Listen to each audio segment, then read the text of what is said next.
If you have a problem of fixing vertical or horizontal lines on Android phone screen, whether you're using Samsung, OnePlus, or any other Android phone, one of the reasons why maybe there is some kind of damage.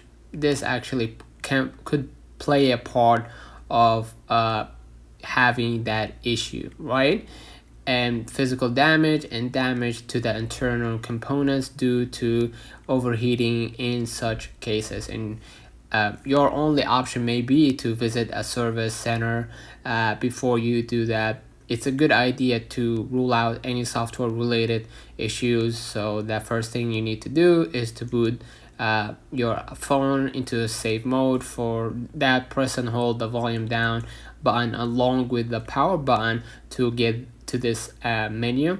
Now press and hold the power off, right? And then basically once you shut it down, you're gonna be in the safe mode.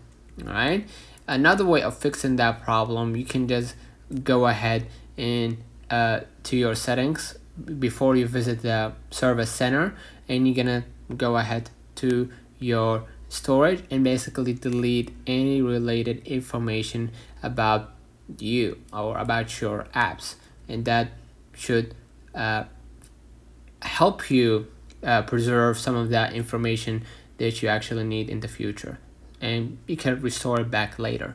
Let me know in the comments if this video helped you. Don't forget to like and subscribe, and thank you for watching.